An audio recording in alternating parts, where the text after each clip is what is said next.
Hey everyone, Tactics here with my second last Season 1 Mythic Plus guide for Dragonflight, this time going over the revamped Halls of Valor. In this video, I'll go through everything you need to know about this Legion dungeon, including all the changes that have occurred in this revamp, important interrupts you'll want to make sure are kicked, boss mechanics and how to handle them, and even a simple, easy to execute thundering route that'll be great for pugging early on in season. If you're looking for Mythic Plus guides for the other Season 1 dungeons, those are all posted over on my channel, and I'll link them down below in the description as well, so go check those out.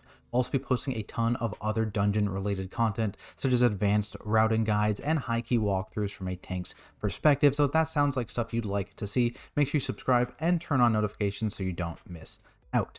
Otherwise, let's get into the dungeon itself, starting with the trash leading up to the first boss. Right off the bat, you have a VALOR champion, and these guys have been reworked. They no longer have a bleed attack. Instead, they have power attack, which is just a physical tank buster. Nothing else, just a physical hit. Honestly, not very dangerous at all here. Once they reach 30% health for the very first time, they'll cast Enraged Regeneration. This is an Enrage effect that goes on them, so you can soothe this, and what it does is it just heals them for 5% of their HP every second for 6 seconds. So healing reductions here are great. Soothing this fast means they get less health, which is also great, so do one of those two things, or both. Alongside these guys are the VALOR Thundercallers. These guys will mostly just kind of spam Thunderous Bolt. This is a random target nature hit, so you want to make sure you have interrupts on this. And they also have Thunderstrike, which is a random target debuff that will explode after 3 seconds and hit anyone within 8 yards. This isn't interruptible as it isn't actually casted, it just goes out instantly, so you just want to be aware of that.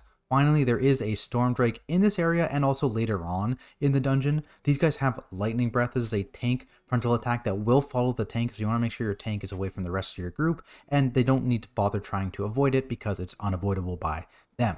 They will also use Crackling Storm, which is just a bunch of random target swirlies that will go out and then turn into tornadoes that you want to stay away from. Finally, for later on in the dungeon, the Storm Drake will use the ability Killing Blow if you ever bring it near one of the stag mobs, which gives it an unpurgeable 10% damage and health increase. So something you should really note when you're trying to pull mobs onto the second Storm Drake of the dungeon. This first one, not really relevant, very important for the second one. That brings you to Hymdall, and he's pretty similar to his original version. He'll throw out Dancing Blades at a random player just as area denial, leaves a spinning blade that deals ticking damage where it lands. He also intermittently casts Horn of Valor, which is a big physical party hit that summons 3 Storm Drakes that will cover the platform in static fields and ball lightning in 3 separate swoops. You'll want to look around the sides of the platform here to see which section is about to be full of lightning and make sure you're not in that one.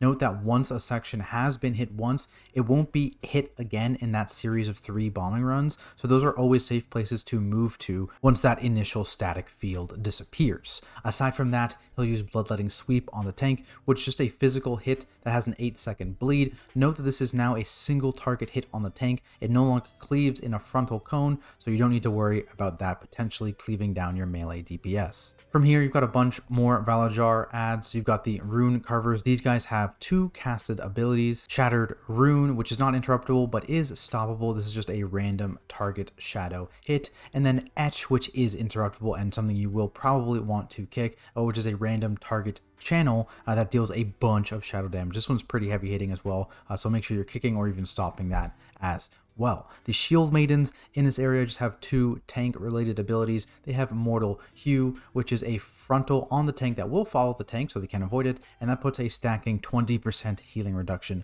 on them. Finally, there's Breach Armor, another tank hit that does physical damage that also applies a debuff. This one's a stacking 10% armor reduction, though these mobs, whenever they're in a pack, especially whenever there's multiple of them in a pack, your tank needs to be careful and will likely need to kite at some point if the pull lasts too long. Then we've got the Mystics. They have 2 different healing spells. First is Holy Radiance, interruptible and stoppable. Definitely recommend using a stop on this one if you can, since kicks are going to be spread elsewhere. And what this does is it heals all mobs within 20 yards for 30% of their HP. So obviously this goes off, your pulls are going to be lasting way longer. Make sure this gets stopped. They also have Rune of Healing, which leaves a rune on the ground, and it'll just heal any mobs inside of it for 5% of their max HP every 2 seconds for as long as that rune is down. So you'll either want to kick this or immediately knock or just push or move the mobs off of it when it spawns. For marksmen, they only have one ability really in penetrating shot. Basically, these guys will disengage and then they'll use this ability targeted at the current position of the tank. This will recast if you stop it, but in doing so, you can kind of re-point where that line is. So if it's pointed at a bad spot, you can use some sort of stun on them and then have the tank just slightly position that line to be elsewhere, have the stun end, they start their cast again, and then you move back to where you want it to be. So you can kind of control where it is there just based on tank positioning. Finally, there's the Purifier. These guys just have a single cast in Cleansing Flame. This is another channeled ability on a random target. It just spawns a bunch of 5-yard swirlies at their location, 1 every second for 4 seconds that you just want to make sure you're avoiding. This is interruptible and stoppable though, but honestly, it's pretty easy to dodge, so it's not the end of the world if this continues to cast, but if you have an extra kick or stop, use it on this. Outside of those mobs, there's also a bunch of lieutenant mobs in this area between here and the next boss. So you've got Stormforged Sentinels kind of patrolling throughout the area, and they have Sentinel's Watch, which is familiar for anyone that's been doing Mythic Plus for the last expansion or so. It's basically the Inspiring aura, so allies inside this aura are immune to stuns and interrupts, making it a bit scary to not only ever pull these guys, but to pull them with any other trash that has one of these kicks that I've just mentioned previously, because of course you won't be able to do anything about that. Outside of that, these guys have a Crackle attack. This is a line of lightning at a random target, as well as the Charged Pulse AoE around them sides, which is a 15-yard AoE knockback if you get hit by that. Finally, at 30% HP, these guys will just use Protective Light, which is an unabsorbed shield on themselves that you can purge. Closer towards the second boss, there's a Valajar Aspirant. These guys have Valkyrie's Advance. This is a random target leap that has a 5-yard AoE attached to it when the mob lands, so be careful of that. Following that, they'll use Blast of Light towards the tank, another line attack at the tank. This one, again, does not follow the tank, similar to the Marksman, so you are able to move out of this, but this one is not able to be repositioned because the mob is a Lieutenant mob and therefore is not CCable. 2 mini-bosses here kind of display some of the boss mechanics. On the left side coming in, you have Solstin. This guy has the Arcing Bolt attack as a random target hit that'll jump to nearby allies up to 5 times, so being a little bit spread here is good. And he also has Eye of the Storm, which is just massive party AoE, which you need to stand in the bubble that he conveniently provides in order to survive. On the other side, there's Olmir the Enlightened. This guy just has Searing Light, random target holy hit that you want to interrupt, and he also has Sanctify, which is a bunch of orbs that kind of radiate out of him that you will want to dodge. These used to radiate to your party and deal damage if you're hit. Now they don't, but they pretty much one-shot anyone at all if you ever get touched by one of these, and they basically just kill the one person instead of murdering your entire party. So slight change here, but these hurt, so make sure you are avoiding them. Once both mini-bosses are defeated, you'll be able to engage Hyrja here, and they share a lot of the abilities like I mentioned, depending on the side of the platform that you tank her on. If you tank her near where Solstin was, she'll gain Thunder Empowerment. This grants her both the Eye of the Storm and that Arcing Bolt ability, and it also causes both of these abilities to deal 10% additional damage every 4 seconds as this gains stacks. Notably, Eye of the Storm is both the biggest party damage intake of the fight, as well as the only part of the fight you really want to and can safely stack up during, so this is kind of where you want to commit those healer and raid CDs to survive. If you bring the boss to the other side of the platform where Olmir was, she'll instead gain stacks of Holy Empowerment, as well as the Expel Light and Sanctify abilities. Expel Light is a new one here. This is not interruptible. It's an 8-yard explosion after 3 seconds around a random player that will bounce to anyone else that is hit. So you want to make sure, again, that you are spread a little bit here. Something to note about these empowerments is they don't automatically disappear once you swap to the other side of the platform. So if you started on the Thunder side, for example, then you move to the Holy side, Arcing Bolts will still be cast as long as the boss still has stacks of that Thunder empowerment. These will just slowly go away over time. Vice versa for the Expel Light on the Thunder side as well, so just be aware of that. Besides that, there is a tank frontal line attack in Shield of Light, very similar to that Aspirant's Blast of Light, except this one will follow the tank, so it's unavoidable by them.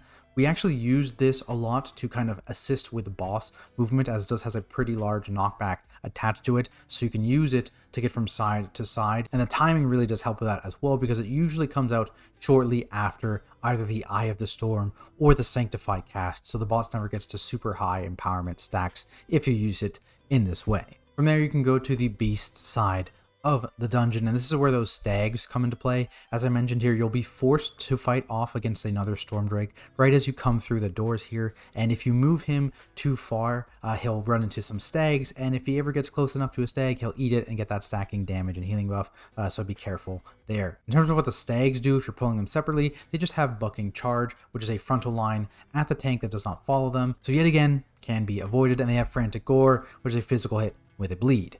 The Angerhoof Bulls in this area also have another tank hit in Piercing Horns, as well as a 12-yard AoE knockup in Rumbling Stomp, and a Self-Enrage once they hit 40% HP that gives them 30% attack speed and 10% damage, which of course can be soothed. On the other side of this area, there are Steeljaw Grizzlies. These guys are pretty nasty for tanks, so they have Crunch Armor. This is a stacking 10% damage taken increase that will go up on your tank, as well as Rending Claws, which is just a physical hit on your tank. On top of this, if your tank tries to kite, they also just have a charge attack to close the distance. This doesn't deal any damage, it's just a gap closer for them, but pretty scary considering they have a debuff on your tank that you probably will want to drop at some point if you're taking a bunch of these guys for an extended period of time. On the far end of this area, there are some Ebon-Claw Wargs. These guys have Strength of the Pack, which is a stacking 20% damage increase for each nearby Warg, so be careful how many of these are in a single pack. Outside of this, they have Ferocious Bite, which is a tank hit here, just physical, as well as a Leap for the Throat, which is a random target hit that deals a little bit of 3-yard splash damage. So again, want to make sure you are at least a little bit spread out from each other. In terms of VALOR mobs, there is one new one in this area, and that is the Trapper. These guys have Bear Trap. This is just a trap that's thrown at a random target that takes a second here to arm, but once it is actually armed, it's just a 3-yard AoE on the ground that'll sit there, so if you ever touch it, you'll be in trouble. Outside of that, they just use Quick Chop on the tank, which is just another physical hit. Mixed in with the trash here is Fenryr, who has 2 phases separated by the boss, running away back to his den, dropping combat in the process. Initially, you'll fight him from 100 to 60%, and during this time, he'll use Ravenous Leap, jumping between several marked players, dealing physical damage to them and anyone within 10 yards of them. He'll also apply a bleed here to anyone hit. For those of you that remember Shadowlands Season 4 or back in BFA, these leaps function exactly the same as Cujo from Mechagon Workshop, so the first dash will always target the furthest player and can be cancelled with things like Feign Death, Vanish, and Shadow Meld to stop the entire jumping combo and mitigate a ton of damage. Aside from this, the boss has Unnerving Howl, which does no damage but will interrupt any spell casting for 3 seconds, so casters watch out, and then Claw Frenzy, which has no cast time but deals big physical damage that ignores armor and is split between all targets within 12 yards of the boss. This means you will want the entire group to be within 12 yards of the boss outside of those leaps so that the damage is distributed evenly and no one is in danger of getting wombo comboed after this goes out. Once the boss runs away, he'll gain 1 new ability and modify one of his previous abilities alongside keeping all of the others. Anytime the boss casts Unnerving Howl in this phase, 3 Ebon-Claw Warg adds, the ones I previously mentioned, will join the fight here. They have all the same abilities as the trash mobs that I mentioned, however they are significantly weaker in the fact that they have way less health than those trash mobs, so just group these guys up, AoE CC them, and nuke them down. His new ability is Scent for Blood, which causes the boss to fixate a random target for 6 seconds, so you want to either pop an immunity or major defensive and stand still, or get away from the boss and kite until that fixate is finished. From here, you'll be able to make your way up to Odyn's platform, but before you can engage any of the bosses up here, you'll need to defeat the 4 kings. Each of these kings has a different ability, and once you've defeated that king, it grants that ability to all of the other kings. Basically, the way this works is you'll fight one king initially with one ability, then you'll fight the second king, and that king has his own ability as well as the ability of the previous king, and then you'll fight the 2 last kings together that each have their own ability as well as the 2 abilities of the previous kings that you've defeated. So in terms of the easier abilities to deal with, I think that's probably King Tor. He has Call Ancestor. This just spawns a fully CCable honored ancestor ad that walks slowly towards the king who summoned it, and if they ever get to that king, they'll heal them for 50% of their HP. So basically, you get around this by using things like paralysis, things like roots, things like any kind of major slows or hard CCs, or even just kiting the bosses away from them. Overall, it's a pretty easy one to deal with.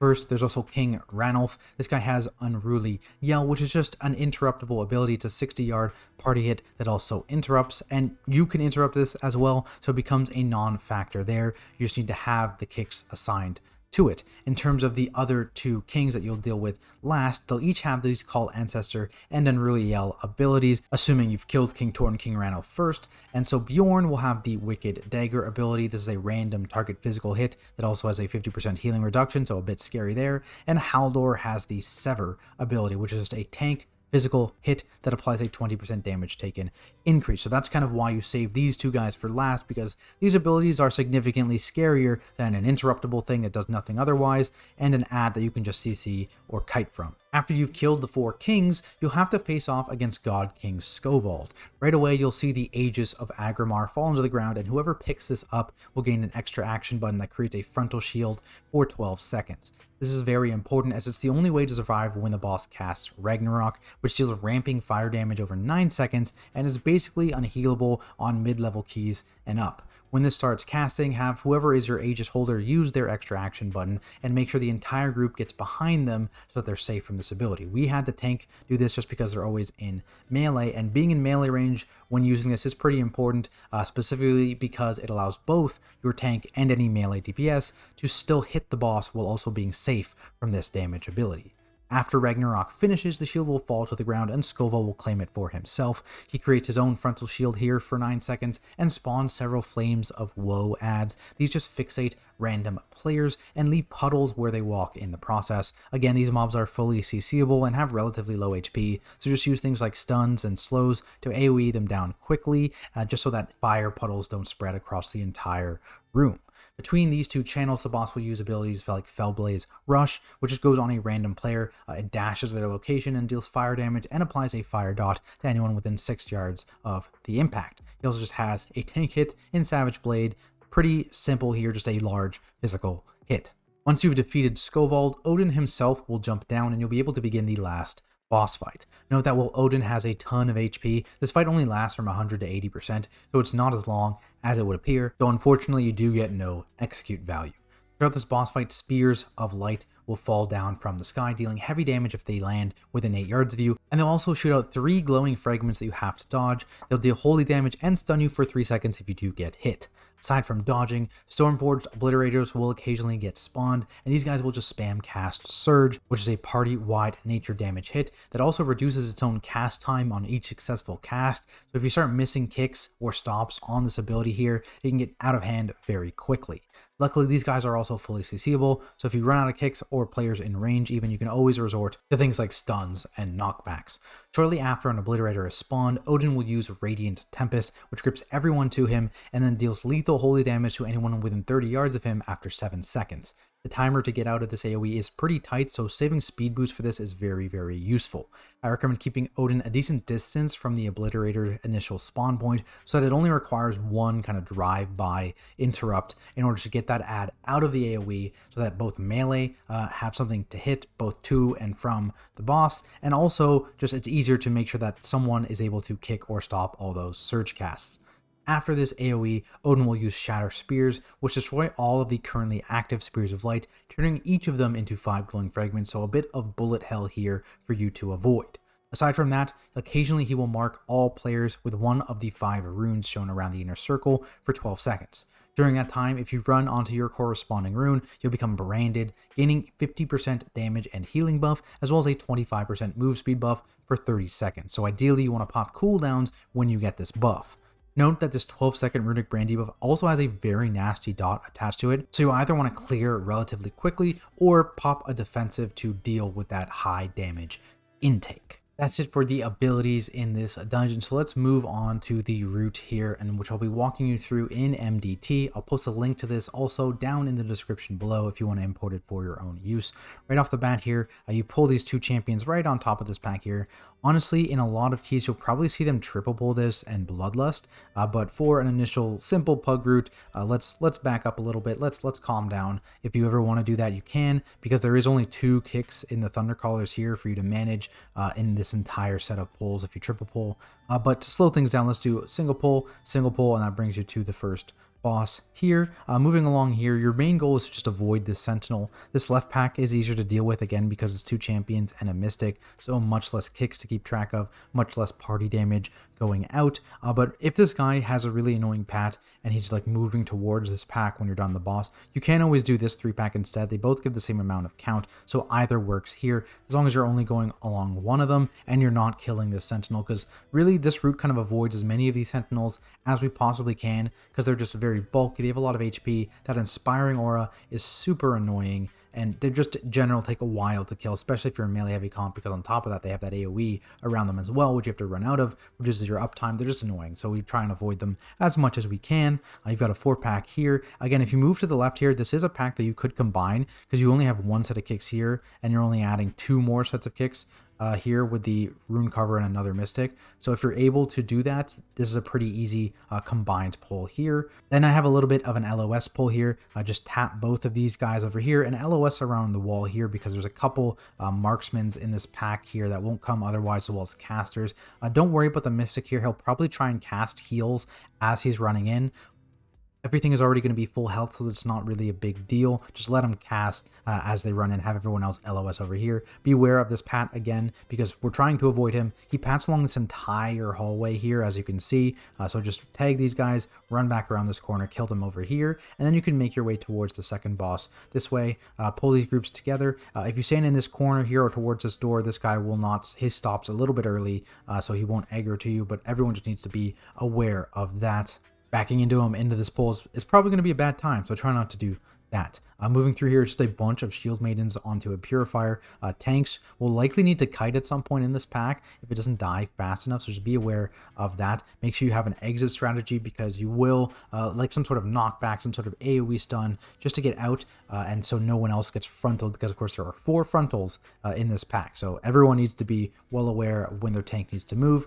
This pack has been moved slightly, so you can't really avoid it anymore. It's like right up against the sides here, so you kind of have to deal with it. So I deal with that, followed by dealing with each of the mini bosses. Again, order doesn't matter. And then you have Hyrja herself. Then you can make your way with your mini speed buff now, which is a new benefit here. The second boss you kill gives you a mini speed buff, and the third boss you kill gives you that full speed buff. So you have some ways to move across this area a little bit more quickly. But then you come over here, you have this 1 padding mob here if it didn't come with this pack. Ideally, this one also doesn't come with this 7 pack here, just because you'd probably rather have him in this pack here with the other rune carvers, and there's less to deal with in general. Not the end of the world if he ends up coming with this pack, but make sure you do pull him on top of this, because again, there is that marksman there, and again, beware of this pat.